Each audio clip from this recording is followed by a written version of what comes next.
Hello, it's Ashley again with another YouTube tutorial from Elite Motorhomes. Today we have autotrail being the manufacturer, vline being the model, and 610 being the model. This is a 610 SE. SE means it's got the two barn doors on the back of the vehicle, opposed to the Sport, which has a U-shaped wraparound lounge. This is just two bench seats, and this is a van conversion. So this one is based on the Fiat model again, so I'm going to show you how to fill up the unit, show you the AdBlue feature, and I'm going to show you the basic components underneath the engine. So to open up a Fiat, from you might have seen on my previous videos, we're going to use the Fiat key on this one. So just a quick unlock of the unit, which is the bottom button, which is on the key fob. Bottom button, habitation door, and then the Fiat button itself is the lock button. So again, just going to unlock the unit, going to pop on the inside of the door where the bonnet release catch is. We're going to give that a little tug and pop round to the front of the bonnet. So again, underneath we have a little tab. Just give that a little touch and then we can put the metal holder up. So underneath, again, just for your jump points for basic starting of the engine, we have a negative point, which is your black function. This is just for use for jump start, and again you're going to need your Fiat key on the inside of here. Give that a little tug and that will open your positive terminal. So red cable clips onto there, black one onto there, and then you'll be able to get the unit started if you ever need to. So you've got your basic engine coolants underneath here. You have your oil fill up point there as well. This has a sensor on the engine itself, so this doesn't have a dipstick. This will tell you on the trip computer. And as we pan round, you can see your window wiper fluid fill up point. And again, this does have a little toggle on the inside for easy filling. Just make sure that you tuck that all away to make sure no debris gets into the tanks. So this is again the Fiat engine, and I'll show you a little bit more when we get inside. So to fill up the diesel tank, you don't need to open up the door. This has a little hatch just on the near side, which has your diesel fill up point, which is a key entry, which you'll use your basic engine key for, and the AdBlue feature. The AdBlue feature will come up on your trip computer, will tell you X amount of miles before you fill it up. This is a brand new unit, so it already comes with AdBlue in, but just be mindful to carry some on board just in case you ever need it. Don't fill it up as and when you please. Make sure you only fill it up with the information which comes up on the trip computer. It will say X amount of miles, please fill up. At that point, go ahead and fill that up to the brim, no problem at all. Let's head on around the vehicle. Let's just show you some basic functions of the vehicle. The van conversions tend to be rather an easy unit to use in general. This has got a fill-up point. The blue, this is for the water. This has a key entry. The key entry does come with a key, so this key is for any locker on the outside, or on this case the fill point cap. So you're just going to loosen that cap up, and then there's a hose point entry into that, and you're able to fill that tank all the way to the brim. I believe it's a 90 litre tank on this model, so you're more than welcome to fill that up. You've got a sticker for LPG, which is just on the right hand side of the water fill up point. This is an auto gas system, so you would just pull your toggle off like so. This is where you fill your gas up. So this van conversion doesn't have a onboard bottles which are exchangeable. This has an underslung gas tank on it. The icon to tell how much is in the tank is to the right hand side of the steering wheel, which I'll show you. You just have a colour level indicator gauge to show you your gas level. There is a screw thread on the inside of here, so when you are going to fill up, you screw thread your gas feed on, fill it all the way up, and this is a very convenient way to fill up your gas, and a cheaper way to fill up your gas, particularly on the continent, because on the continent they have different gas bottles than what we do, so it makes it a lot easier for you to find gas, fill it up, and it's a cheaper way than exchanging bottles as well. Not all vehicles come with them as standard. This particular model on the V-line does come as standard. So if you want to follow me around, this particular model is able to have a bike rack on. This particular customer hasn't gone for a bike rack.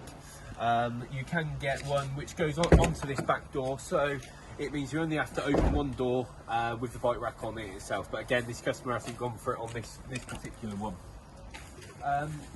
A nice little added extra to these, all of these Fiat range come with a diamond cut alloy wheels. They look ever so smart on them. They come with the Continental tyres from standard, which are camper tyres. Really good tyres on there. On the inside of the driver's door, you'll get a PSI gauge just to see what sort of air you need in your tyres. Here at Elite, we double check everything on our pre-delivery inspection to make sure your tyres are roadworthy and you're ready to head off, even though it is brand new. So, this is your 240 hookup cable. So this is your hookup point for electric if you're on the campsite or if you're at home. They are stuck in there. You would need to use the little blue toggle to push down, like so, to release. And again, just a little learning tip, make sure you open up the top of it, because the top sits directly in there first before you then clip it into place. Okay, so if you want any 240 volt electric, you'll need to do that. So 240 volt electric powers any 3-pin socket which you may have in the van. You will need that plugged in to use that. If not, you'll be running off the 12 volt leisure battery system. Talking about batteries before you then clip it into place. Okay, so if you want any 240 volt electric, you'll need to do that. So 240 volt electric powers any 3-pin socket which you may have in the van. You will need that plugged in to use that. If not, you'll be running off the 12 volt leisure battery system. Talking about batteries, this particular model has a 90 amp leisure battery already installed. Part of the PDI, we would double check the battery goes down and comes back up to capacity by drop testing the battery. Again, this is part of your PDI, which is a pre-delivery inspection. So on this particular model, you have 2 tanks. You have a freshwater tank, which we just showed you how to fill up, and we also have a grey tank. So anything which goes down the plug goes into a separate tank. How to drain these 2 tanks are on the off side, which is the driver's side. The 2 tap funnels are here. Grey one, as I just said, is anything which goes down the plug hole, that you will just give that a twist, and then that will release whatever you've got sitting in the grey tank. This blue one is sat next to it. If you give that a turn on the toggle, that will release anything which is in the freshwater tank. At present, we don't have anything in the system because of how cold it is, but first thing in the morning, ready for handover, we'll fill up with fresh water to show our customers everything's working perfectly. So part of the winterization procedure, we need to make sure that these 2 are drained down along with the boiler drain valve, which I will show you when we go inside where it is. The boiler on this particular model is an underslung boiler. So I'll show you, it's a combi boiler, so it works off gas and electric, but I'll go through that as we head on into the vehicle. So we're just going to have a quick look at the toilet cassette. So a nice brand new toilet cassette. You might have seen a couple of my other videos where I've spoke about these. Quite a standard thing nowadays that you have the little suitcase pull along, just for accessibility ease for yourself. Make sure that all gets tucked away and clipped under. There's 2 little clips to clip it under. You have a funnel for filling and emptying, which is nice and simple. You can use blue or green fluid, depending if you're eco-friendly, being green. Blue, it basically dilutes it a little bit more, but it's not as good for the environment. So how this toilet works, there's a grey toggle underneath the toilet, and that connects onto this bit. So if I open up this, just to show you, if you give that a turn, that is basically the porthole when you open it with inside, to access what any toilet needs. Give that a good close, obviously by the grey toggle on the inside. Pop that back in, and again you're making sure your 2 arrows line up on the top of the unit. If you're filling up or emptying, make sure you use the orange button at the back. This is basically like a little valve, and this means when you're in position you can give that a click, and it means that you're able to pour away. Vice versa, if you are entering any chemical into it, once you've filled it up via the cap, it does have measurements on the cap itself. Once you've done that, pop your liquid into the neck of the funnel, give that a push in, and then a little swirl round, and that will put the chemical into the toilet. That means that would be ready to use. Again, if you're emptying it, swill it out with some water, ready to go again. So little rule with popping it back in, we just need to make sure that it is secured properly. So when it goes in, that needs to be pushed down to make sure that's engaged. That means that the porthole from the inside and the porthole to the cassette are lined up correctly. So when you are opening that flap, it means it's going directly in. What you don't want to do is when you're in the toilet and the flap isn't opening, it tends to mean pop back out, reposition the cassette, and then go back in, and that should open freely. Don't yank it, because you will break the mechanism and it'd be an expensive tug of the toilet. So you have your two winter covers which are on there currently. These are what cover in behind the fridge and the freezer. So it's just for where the gas flow is, to meet regulations that they have airflow. These got the covers on. Not all models come with covers, but this one does from standard. Nice and basic on here. I'm just going to show you the blind system in the front, because these have the new blind system on these new Fiat models. They've come away from the two clips which are on previous models, which you engage down. Now you actually open up like so. You follow the guide all the way up and round, and you engage it in at the top just to lock it into place like so. It also has on the front of the Fiat, it's got, if I jump into the unit, it has the new system where you want to give that a pull up, and that covers like so. You do get a slight little bit of coverage, but if you give it a tug right to the top, you should make it basically black out on there. Looks a really nice bit of kit, this front of the Fiat itself. This particular one is a 6-speed manual gearbox. It's got the new Fiat interface because this is a 2023 model, and the customer ordered this some time ago and has been waiting for it to be built. It's got the exempt radio head unit in it as well, but just to refresh you, there's your gasket gauge. So when you engage the engine ignition, you will have a level indicator to see low or high gas levels on your underslung tank. Again, there's not too much to talk about on the outside of one of these vehicles. We're going to head on inside and show you how to work all the components inside. Right, we're now in the vline 610 SE. Really well fitted out bit of kit made in Grimsby by Autotrail. I'm just going to show you the basic controls which are up above the slide door.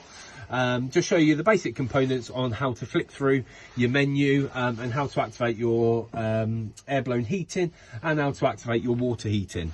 So on the Autotrail up here, you have a master on and off switch which will turn everything on and off. You have your internal lights, so that will put all of your additional 12-volt internal lights on. You have your water pump, so anything you want to come out the shower tap, sink tap, or your sink in the kitchen tap, you will need to access via the water pump. They all indicate a little green switch when they are on. You have an awning light up on the outside, so you can give that a touch and switch that on. You have a chart gauge. So a chart gauge means you can actually panel through all of your options. So it gives you the temperature, it shows you the humidity. You can adjust the hours on the clock. So obviously it's 4:20 at the moment, we've got programmed in for our customer, so it means you can change the time. This is a Sargent control panel, so it tells you what the model is. It shows you that the leisure battery is currently charging and it's holding 13.5 volts, and the vehicle battery is good, and as you can see on the level colour indicator, it's showing you it's good, and it tells you 12.1 volts. We're all good. Like I said previously, we don't have any water in the tanks because we don't want it to freeze for our customer. And you can select battery between leisure and engine battery. I don't recommend that you actually swap over the batteries, because if you run everything off of your engine battery, you'll go to start it the following day and it may not start. So make sure you leave the leisure onto the back, but if you ever needed it, just for a couple of hours, that you're able to swap it over if needed. And then you've just got this button which gives you your numbers and everything like that. So very basic 12-volt control panel, nice and easy, very user friendly, no issues there at all. They've now installed a slightly different system to their heating system. So it works, as I said earlier, you've got a gas icon and an electric icon. The 3 directional arrows mean this is air blown heating. If you would like your air blown heating on, you need to select which function you want to. So this will come out directly out the LPG tank, or you are on the 240 hookup point. If you want it on 240, you give it a click on, and you use the level indicator to choose how fast you want it to blow. So if you want it at full speed, that you pump the orange bar all the way round. This it means the 3 little blue lights, you can manually go into them and you can put them from icon to icon. If it doesn't want to switch, hold the reset button down, which is a little button underneath, and then we will, you can see it's illuminated orange now. So we go back into it again. Let's give it a press and a hold. There we go. We've moved over to the second one and we've moved over to the third one. So what you want to do is just touch it and then hold it. It will go from 0.5 kilowatt to 1 kilowatt to 1.5 kilowatts. The orange bar now means it's activating and it's starting to switch on. So that means you can run it off your electric, but that's only when you're plugged in, or you can run it off of your gas completely on your tank. So that will activate the blowers and then that will start going round. If you were asking what the little indicator of the ice is, it means if it's activated with tank heaters, you would be able to activate your tank heaters via this. This model doesn't come with them from standard, but that is what that is showing. On the right hand side we have exactly the same function. You have the 3 blue dots, which means it's running excuse me, it's running at 1.5 kilowatts, which is perfect. So most people, if they're on the electric hookup, will use the 3-bar system. What I've done is I've flicked it from this icon to this icon, so that puts it at half on. So if you wanted to do some washing up, for instance, it's not going to go full temperature straight away. What it's going to do is it's only going to warm up to halfway. Now I've put it on all the way, that means this is its hottest setting, so you can't get any hotter than what's in here. The half settings around the 50-degree mark and the low settings around the 70-degree mark, but that's only when it's up to full temperature. You're probably looking a little bit lower on the temperatures. But again, use the electric icon in exactly the same manner from this panel to this panel, or if you just want it to run off the electric function, the gas function rather than the electric, just give that a click. It's not having that at the moment because we haven't got any water in the boiler. All right, so I'm just going to switch that off, just so we don't cause any damage to the unit. That will turn off any second. So if I show you when the next thing is, I've shown you how to drain down the fresh water, I've shown you how to drain down the grey water. I want to show you where the boiler's located on this one. So this is in the kitchen area. If I head on down here, if I give underneath the cooker, the cupboard, a click, this underneath here you can see a yellow tab. The yellow tab, you will just basically give that yellow tab a turn. So you're going to turn that, and once it's completely drained, turn it back to a normal position. So for your winterization procedure, we're going to make sure that we go in and drain the boiler, the grey water and the fresh water, and then what you want to do is pop your water pump on, open up all your taps, push all the water out the system, and then that will push all the air out the system as well. So that's how you winterize your vehicle on this particular model. What you'd be looking to do is, if you are filling up and you're de-winterizing it, you're coming out from the winter, you want to be heading over to the freshwater tap point. So pop your hose pipe in, fill your freshwater tank all the way to the top. You're going to head on in. You're going to go to your water pump. You're going to pop your hot tap. Let me show you. Put your hot tap on. So you're going to come here. You're going to look underneath. You've got a 2 colour codes, cold and a hot setting. You're going to pop that over and you're going to lift your tap up. Nothing's going to come out because the boiler is calling to the freshwater tank saying it needs some water. It will start spitting once the boiler starts filling up. Once the boiler is at an adequate level, it will push the water through here into the pipe and out of your sink tap. Until you have a consistent flow on your hot water setting, it's not going to be hot, but what it's going to do is it's showing you that your boiler's full. Then you can go ahead and then put your water function on. Don't put your water function on until you have a consistent flow coming out of your water tap on the hot setting. So that's what we call purging the system. So just to refresh, fill the tank all the way to the top, then you're going to head on in, open up the fresh water tap onto the hot setting, pop it all the way up, make sure you have a consistent flow. It normally takes five sort of minutes to push water and all the airlock out the system. and then make sure you have consistent flow on the hot setting. Then go ahead and turn your water tap on. I'll call the boiler the onboard kettle. You wouldn't put your kettle on at home without any water in it, so don't put this on without any water in it, because it's quite an expensive kettle on this model. So I just want to show you the next stage of this one. I want to show you where the control board is. So underneath this particular one, you can see the power supply unit is located in underneath the bench seat. So this is the offside bench seat. You have your car blade fuses, you have your trip switches, and you have your battery charger on, and then you have your power on. So just make sure you have 2 lights illuminated on the top. But if you ever run out of, say, your electric drops, your lights go in the vehicle, anything like that, then you can come directly here, check your blade fuses and swap as and when what's needed. This model does come with a hookup cable, which is great, and then this is also where the 90 amp battery sits. So it's in a battery casing which supports regulations, but that's where your leisure battery sits on this model.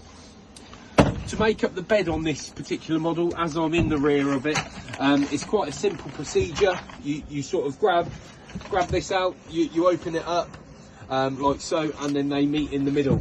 So all you're going to do is pull both out, and they meet in the middle.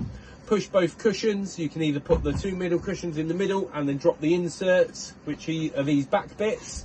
You can either push them down the back, but how I like to do it is I tend to flip them upside down so you get a flat surface, and then the 2 infill cushions go in the middle. That's how I would set this up. So we've got a flat surface all over, but it really does give you a big aperture and a big bed at the rear of the vehicle, which is really good on this model, because the whole point of buying a V-line most of the time for accessibility, but to have still a generous bed in the back works really well. The carpentry in this particular model is a very good standard. It has a lot of overhead locker space. You do have additional storage underneath the benches as well. Couple of other features which come with the V-line. It comes with a TV from standard, it comes with a TV aerial, it comes with a solar panel up on the top, it comes with an awning, it comes with a microwave, and then it comes with a cooker as well. So you've got all the facilities on board within a smaller unit. Let me show you the bathroom. If I head on this way, the bathroom itself is a combi bathroom. It's of good generous size in here. Toilet system, you would have heard me say about the grey valve. That's how you open and close your porthole. So that goes directly into the toilet cassette, what we referred to on the outside. That's nice and freely opening, so we've got the cassette in the right position. This is a combi toilet, so it doesn't matter if some bits get wet, but for the sink, it's actually a hidden sink away. You give the sink a little clip, and then your sink is just like so, and then to pop it away. It's really good element of storage, and you do have some more storage up there for all of your toiletries, what are needed within here. And again, you have a shower curtain which wraps all the way up and round, so it just saves your mirrors getting soaking wet. So really easy, accessible, but the main thing is it's user friendly. So the last thing in the back is just a 3-way fridge. The 3-way fridge it works on electric hookup. So the blue icon is on. Blue icon means it's running off the 240 volt hookup. If you wanted to transfer it over onto the gas, you would just give the gas icon a click. If you'd like to transfer it over onto the driving battery, you need to. So a couple of on electric hookup. So the blue icon is on. Blue icon means it's running off the 240 volt hookup. If you wanted to transfer it over onto the gas, you would just give the gas icon a click. If you'd like to transfer it over onto the driving battery, you need to. So a couple of rules with these is you need to be on the driving battery only when the vehicle is activated. Then you make sure you turn that on to maintain the temperature of the fridge.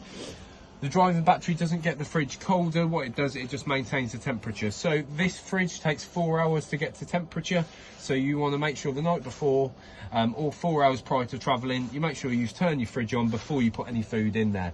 And again, then you can swap it over to the driving battery to maintain that cold temperature to keep all your food at the right temperature. When you arrive on site, or if you're plugging in at home or wherever it might be, you would use the icon for the electric hookup. So this is a manual changeover, there's no automatic changeover function, so it is your responsibility to remember to swap it from function to function. It doesn't lose too much temperature, but it does if you keep opening and closing the door. The temperature icon on here, this is how you get it as cold as possible. Most people will pop it all the way up to the top just to make sure that their fridge works. So this is an under counter fridge model, but it's actually of generous size with a small freezer box. What is within there, just like so. So nice and easy, again, user friendly fridge, works really well on this particular model.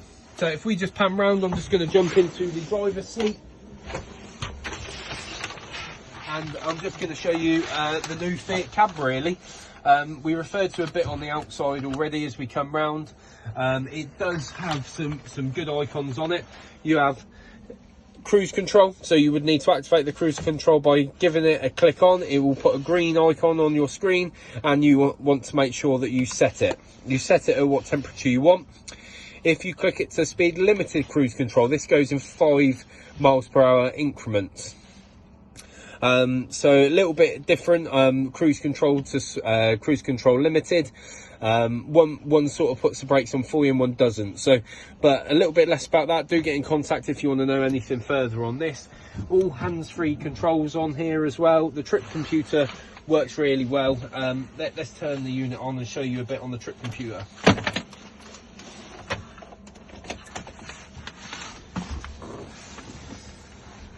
So just showing you the dashboard on this particular one. It's showing you that the doors are open, which it is. We've got the habitation door open. It is showing you that there's ice, which there certainly is some ice out and about at the moment. It's showing you that you've got excuse me, it's got the handbrake on. I'm just going to turn the engine on. That little clip is basically, it's turned the lights off in the rear, and the electric entrance step has retracted itself, so you don't have to retract that manually yourself. This we've got it on the automatic function. So the lights, you can see the green indicator for the lights just on the inside, just there. Seatbelt icon's over there, but if you see this icon, make sure that you go around and close all your doors as it will need to. So let's move over to the reversing camera. So I've selected the reverse gear. On this one, you toggle it up and to the far left hand side and put it into reverse. So as you can see, plenty of ice on the ground, nice and cold, but it's still got the reversing guide on there and the crystal clear picture. Let me drop that out of reverse. That will refer back to your radio screen. So you do have Apple CarPlay if you are an Apple user. Navigation is on there. So the Xent does need an SD card for the navigation. That's provided as part of the pack itself, so just ensure that still comes with it, and you can go through all of your settings on the Xent radio head unit. Our handover technicians tends to set this up for you. We connect your phone up, preload maybe your address in for you, just to get you comfortable with how this unit works. So you do have to go through a couple of the menu options. You can choose who wants to talk to you. So we've gone from Kate from England on this particular one. So we're just going to click the next, we're going to finish, accept it, and then your GPS is. So we are in Banbury, Oxfordshire at the moment, and we're on the Banbury Lane, which is Thorpe Road, and it's picked up where we are exactly. If you do want to go through to your camera directly, you can give that a click, and that you can see if there's anything behind you at any time. It doesn't have to be in the reverse gear. You can go to your DAB radio. For instance, Talk Sports on this one at the moment, or you can just go back to your main screen. This also has aircon on, so for it to be turned on, you need the blowers on to activate the aircon. We won't be having aircon on in this weather at the moment, it's a bit cold, but certainly we will have the heat function on. So this is just a basic overview. Your hazards are there. If you need to manually turn anything on, that you're able to do so. Your lights, for instance, are here. We tend to leave them on. But yeah, if you want to get in touch, we're at the February NEC. We're exhibiting on the autotrail stand. Just come over to the desk and ask for a elite member of staff. on autotrail, Bailey or Shoson. So again, thanks for your basic overview on a handover video.